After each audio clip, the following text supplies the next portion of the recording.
पाकिस्तान आपको कहाँ पे नज़र आ रहा है 2025 में? हालात बेहतर होंगे, आसानियाँ होंगी इस मुल्क के लिए?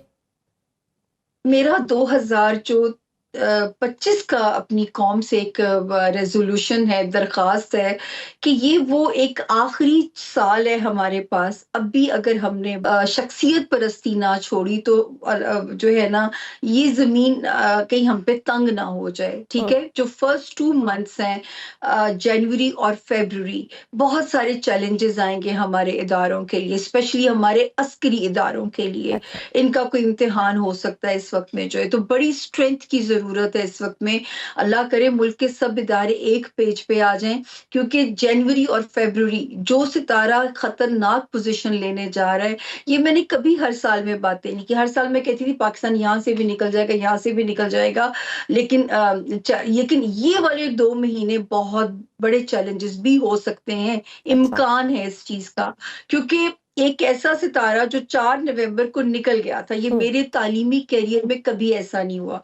वो उल्टा चलता हुआ 5 जनवरी को फिर कदम रखता है पाकिस्तान के उस हाउस में जहाँ पाकिस्तान को अंदरूनी तो मैं नहीं कहूँगी, बैरूनी ऐसे खतरात जहाँ पे पाकिस्तान के लिए साज़िशें, सीक्रेट एनिमीज़, ये बैक स्टैबिंग हो सकती है। तो यहाँ पे इस वक़्त आप लोगों को एक कौम बनने की बहुत ज़रूरत है। मुल्क सलामत है तो हम सलामत हैं। बेशक। मुल्क होगा तो इमरान खान कल को रूल करेंगे। बिल्कुल ऐसा ही है। मौजूदा हुकूमत के सितारे क्या कहते हैं साइमा जी? उनका क्या मुस्तकबिल है? क्या पाकिस्तान के सियासी मंजरनामे पे कोई बड़ी तब्दीली नज़र आ रही है? हुकूमत तब्दील हो सकती है? देखिए, अगर अगर अगर आप ये कहेंगे कि नया इलेक्शन, वो मुझे नज़र नहीं आता। अच्छा। इसी नहीं, में से मौजूदा कोई नए सेटअप में भी चेहरों तो चेंज हो सकती है ना? ये बिल्कुल, अंदरूनी मैं वही बात करने जा रही थी कि जो अंदर से जो चेहरों हैं, उनमें तो उनकी तब्दीली का इम्कान ज़रूर हो सकता है। जैसे मैंने कहा ना, यहाँ पे वज़ीर-ए-आज़म का मनसब रहता ही खतरे में है हुँ, और कोई वज़ीर-ए-आज़म आज तक अपनी मुद्दत पूरी नहीं कर पाया, ऑल्दो कि शहबाज़ शरीफ साहब का सितारा अक्टूबर 2024 के बाद से खतरे से बाहर है। लेकिन कोई ऐसा इम्कान हो सकता है वो खुद ही ज़िम्मेदारियों से कहीं इतना प्रेशर ही ना ले पाएँ। तो ये कुछ भी इम्कान जो है ना, जहाँ वज़ीर-ए-आज़म का मनसब आता है, वहाँ आप लोग तैयार रहा करें।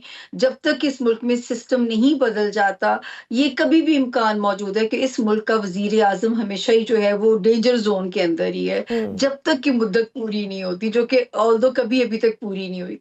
ठीक। बिलावल भुट्टो का ज़ायचा क्या कहता है? क्योंकि उनकी पार्टी के लोग तो हाँ। कह रहे हैं कि वो अगले वज़ीर-ए-आज़म हैं और बगैर इलेक्शन जी, के जी। इसी सेटअप में वज़ीर-ए-आज़म हो सकते हैं। क्या ऐसा कोई अच्छा, इम्कान नज़र आ रहा है आपको? ये देखिए, ये जो लोगों की बातें हैं और मैं सितारे की पोज़ीशन देखूँ, तो इसमें मैं इस इम्कान को रूल आउट नहीं कर सकती कि अच्छा। बिलावल भुट्टो ज़रदारी साहब का सितारा बड़ी पावर के अंदर आने जा रहा है।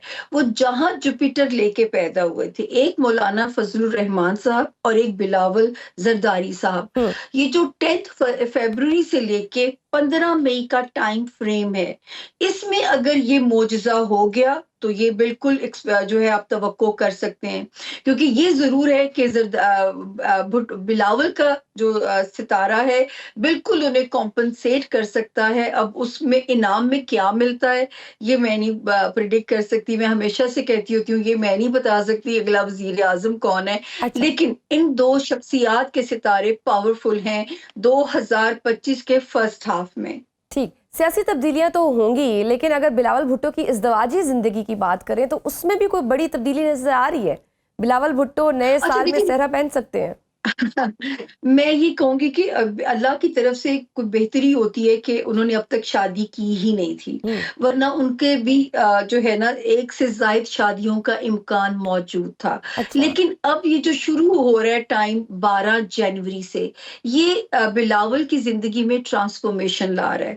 यानी कोई पुराने रिश्ते ज़िंदगी से माइनस हो सकते हैं और कोई नए रिश्ते बन सकते हैं, हुँ, जिसमें हम उनकी अज़दवाजी ज़िंदगी को देख सकते हैं। ठीक। हाँ, ये ज़रूर है कि अगर इस वक़्त में वो रिश्ता इज़्ज़वाज में बनते हैं, तो ये टाइम बड़ा मुबारक है उनके लिए। तो उनकी फ़ैमिली हमेशा मुझे सुनती भी है, हुँ। तो मैं उनकी फूफो को मैसेज देना चाहूँगी कि भतीजे की कि बिल्कुल अभी हाँ, कर अभी लीं बहुत जो बेहतरीन वक़्त है उनके लिए कि वो अगर कोई ऐसा फ़ैसला उनका ले बड़ा लेते हैं। मुबारक वक़्त है इस ठीक वक़्त। है। जैसे खान साहब की जब बुशरा बीबी से निकाह हुआ था, तो मैंने कहा था खान हुँ, साहब का ये वक़्त मुबारक है। तो हुँ। ये शादी इस वक़्त में उनके लिए बेहतर है।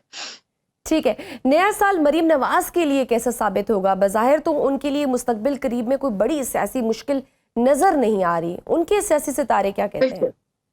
अच्छा देखिए, मैं उनके लिए हमेशा से कहती आई हूँ कि 2025 का सेकंड हाफ, हम्म, फर्स्ट हाफ बिलावल साहब का सितारा स्ट्रांग है, अच्छा सेकंड हाफ से मरियम नवाज साहिबा का सितारा टेक ऑफ करता है। अच्छा। अब फिर वही बात है कि अल्लाह कैसे नवाजेंगे, क्या होगा, कोई इंटरनेशनल उनका डंका बज सकता है। लेकिन अब तक उनको मैं कहूंगी कि तब तक वो जब टाइम नहीं आता, यानी सेकंड हाफ पाकिस्तान का शुरू नहीं होता, तब तक अपनी जो अपनी वो कोशिशें कर रही हैं या जिस तरह भी अपने आप को मनवाने की वो जारी रखें, उसका रिवॉर्ड मिलेगा ज़रूर। वो अगला साल का सेकंड हाफ से शुरू होने वाला टाइम है। ठीक है। अच्छा सामिया जी, नवाज शरीफ कुछ अरसे से खामोश हैं, तो नए साल में उनका सियासी कमबैक मुमकिन है? एक बार फिर से क्या वो आवाम में नजर आ रहे हैं? देखिए, नवाज शरीफ साहब, मैं हमेशा कहती थी सरसती, मैंने, और ये भी आपको पता है कि मैं 2 दिन पहले तक भी टीवी पे थी, तो मैं कहती थी मुझे वज़ीर आज़म नज़र नहीं आते। हम्म, मुझे ये तो नज़र आता है कि वो जिस पे हाथ रखेंगे वही वज़ीर आज़म होगा। अच्छा अपनी पार्टी को बैकडोर पे वही डिसिप्लिन भी करेंगे, लेकिन मुझे एज़ वज़ीर आज़म वो नज़र नहीं आते। ठीक। तो वो तो आप सबने देखा, लेकिन मुझे उनकी लाइमलाइट में वापसी नज़र नहीं आती। मुझे ऐसे लगता है जैसे वो उनको अपनी सेहत पे बहुत तवज्जो देनी चाहिए। ये जो जनवरी से 1.5 साल शुरू होने जा रहा है, अपनी सेहत पे तवज्जो करें, अपनी रिटायरमेंट को एंजॉय करें और किंग मेकर होना एंजॉय करें इस वक्त।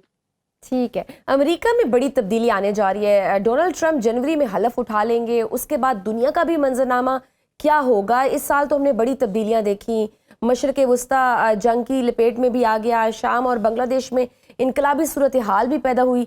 नया जो साल है वो दुनिया में कौन सी बड़ी तब्दीलियां लेकर आएगा? हाँ, ये आपने वैलिड क्वेश्चन किया और ये मेरा बड़ा फेवरेट टॉपिक भी है हम्म, कि इस बिना पे मेरा इंटरनेशनल चैनल्स पे मेरा इंटरव्यू भी किया गया था कि मैं ये कहती थी कि एंड ऑफ वर्ल्ड का सफर शुरू होने जा रहा है। और अब आप उस तरफ मैं तो ये जो कोरोना था, मैं इसे भी हम्म, बायोलॉजिकल वॉर कहती हूँ, ये वबा नहीं थी। अब एक चीज और कह दूं, चलिए आपके थ्रू पब्लिक को मैसेज चला जाए, अब अल्लाह पाक ने दुनिया को समेटना है।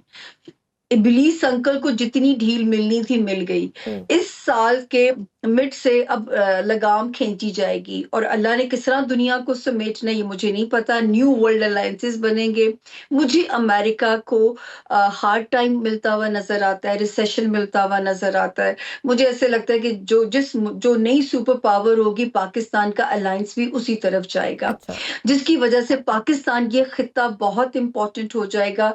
लेकिन फर्स्ट 2 मंथ्स हमारे इदारे, हमारे लोगों को, हमें बहुत ज़रूरत है इस वक़्त अपने मुल्क के लिए दुआओं की। 25 फरवरी के बाद से ये खतरा फिर मिनिमाइज़ होना शुरू हो जाएगा। ठीक।